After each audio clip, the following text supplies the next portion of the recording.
அங்க வந்து யார் மேலோட பழி சொல்லிட்டு இருக்க? கௌதம் மதுமிதா வாழ்க்கையை யாராலையும் கெடுக்க முடியாது. பே.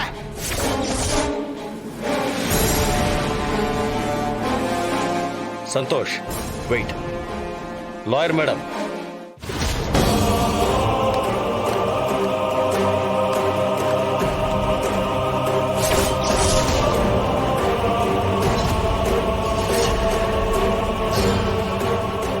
வக்கீல் மேடம், நான் வர சொன்னதுக்கு ஒரு முக்கியமான காரணம் இருக்கு. நான் உங்ககிட்ட என்ன பேசிட்டு இருந்தேன்னு சந்தோஷ் கிட்ட கூட சொல்லல. இப்ப சொல்றேன்.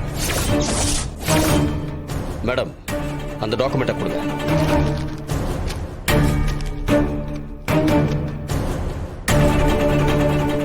இதுல மதுவுக்கும் எனக்கும் எந்த சம்பந்தமும் கிடையாது.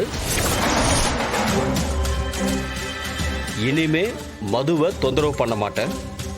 இதை நான் சுயநினைவோட எழுதி தரேன்னு எழுதியிருக்கேன்.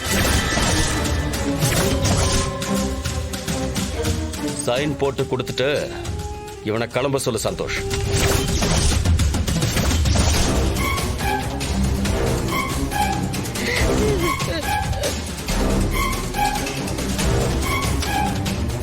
டேய், கையெழுத்து போடுறா, சைன் போடுறா.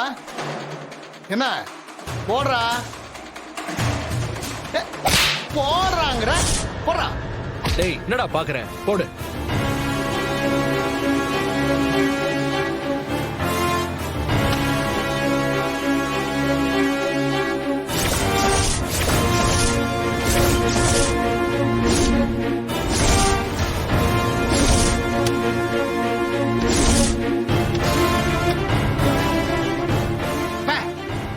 போ.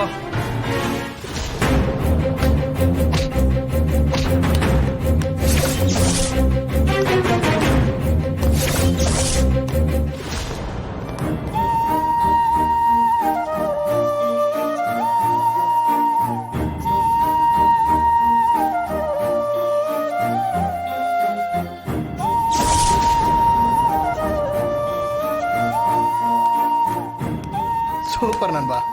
மாமா, ரொம்ப தேங்க்ஸ் மாமா. மாப்பிள, நீங்க தெய்வம் மாப்பிள. ரொம்ப நன்றி மாப்பிள. எனக்கு எதுக்கு நன்றி எல்லாம் சொல்றீங்க?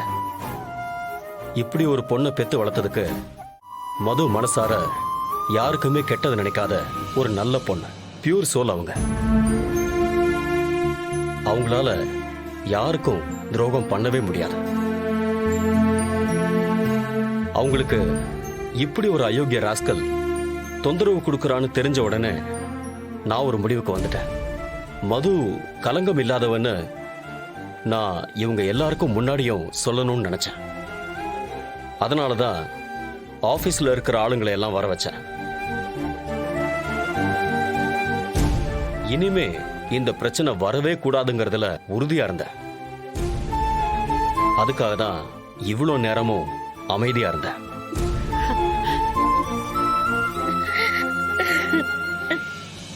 அப்படி நான் அமைதியா இருந்ததுனால உங்க குடும்பத்துக்கு ஏதாவது கஷ்டம் வந்திருந்தா என்ன மன்னிச்சிருங்க மாமா. மாப்பிள, எதுக்கு மன்னிப்பு? சாரி மது, என்ன மன்னிச்சிட. என்ன மன்னிச்சிருங்க. இனிமே நீங்க அழ வேண்டிய அவசியமே இல்லை. நான் ஏன் அப்செட்டா இருந்தேன்னு 2 நாளா கேட்டுக்கிட்டே இருந்தீங்கல்ல. நான் இப்ப சொல்றேன். இப்படி ஒரு பிரச்சனை இருக்குன்னு என்கிட்ட நீங்க ஒரு வார்த்தை கூட சொல்ல மாட்டேங்கிறீங்களேன்னு தான் நான் அப்செட்டாவே இருந்தேன்.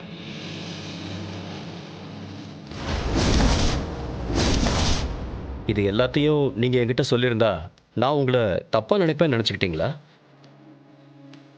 நான் அந்த அளவுக்கு உலகம் தெரியாத ஆளெல்லாம் கிடையாது. என்னால உங்களை நல்லாவே புரிஞ்சுக்க முடியும்னு இப்ப நம்புவீங்கன்னு நினைக்கிறேன்.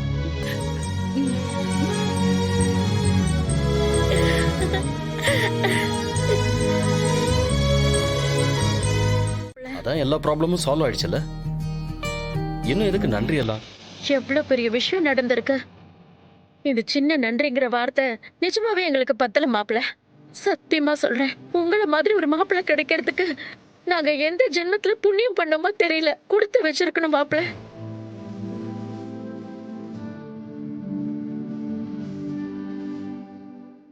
ஆமா மாமா, ரொம்ப தேங்க்ஸ் மாமா. எதுக்கு இப்போ எல்லாரும் மாறி மாறி தேங்க்ஸ் சொல்லி என்னை பெரிய ஆளாக்குறீங்க? அதெல்லாம் ஒன்றும் வேண்டாம். நானும் உங்களை மாதிரி ஒரு சாதாரண மனுஷன்தான். இல்லை மாப்பிள்ள, நீங்க எங்களை பொறுத்த வரைக்கும் சாதாரண ஆள் இல்லை, கடவுள். நாங்கள் இவ்வளோ பெரிய பணக்கார வீட்டில் மதுவை கட்டி கொடுப்பேன்னு நினச்சி கூட பார்த்தது இல்லை. என்னுடைய எண்ணம்லாம் என் பொண்ணுக்கு நல்லபடியாக ஒரு கல்யாணம் நடக்கணுங்கிறது தான் என்னுடைய ஒரே கவலையாக இருந்தது. அது நிறைவேறி என் பொண்ணு இன்னைக்கு ரொம்ப சந்தோஷமாக வாழ்கிறான்.